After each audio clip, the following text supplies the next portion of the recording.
Welcome to Comics with Dan. We're going to be reviewing Transformers number 8.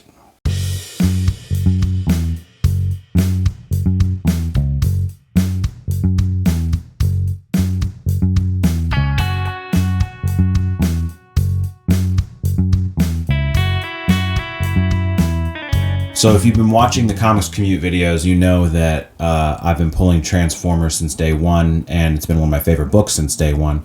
Issue number 8 is the second issue in the second arc of the series, and it's keeping up the pace extremely well. The story's really good. It's not as quite as action-packed as previous issues have been, but we do get a lot of setup for the rest of the arc, presumably which will be issues 9 through 12. The story has a heavy focus on Carly and RC and sort of how their relationship is going to sort of blossom and grow. We get to see them sort of bond, and it's all very touching, and Daniel Warren Johnson does a fantastic job of putting that out there.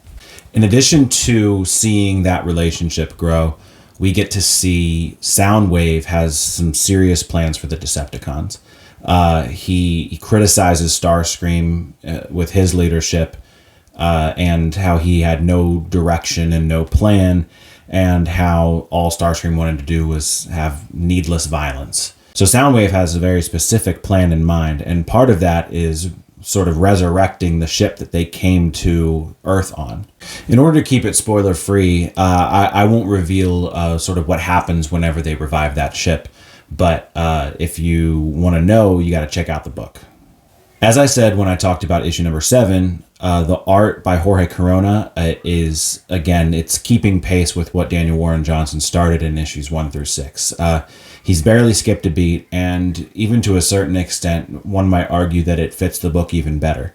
I think that Corona's lines are a little more precise than DWJ's, and that allows you to kind of get a better idea as to what the characters are doing, when previously it could get a little crowded with Daniel Warren Johnson. Not that that's a criticism of DWJ at all. His sort of hectic, all over the place lines really helped pack a punch when it came to the action scenes. I think now that we're getting a little more dialogue heavy stuff, we can really see these characters for what they are, rather than sort of watching them fly across the page. I do want to confirm who's doing the sound effects. Is it Jorge Corona or is it Russ Wooten, the letterer? I think Russ Wooten's doing a fantastic job. The sound effects in a book like Transformers are so important because there's so many different things happening. You get the movement of the machines. Obviously, the transforming sounds are important. And then in fight scenes, you get sound effects that are really important as well. So if you haven't been following Transformers, I believe that Volume 1 just recently came out.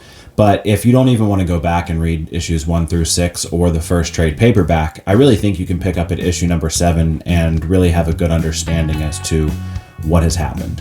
Make sure you like the video, make sure you subscribe, and check out these other videos here. And thanks for watching.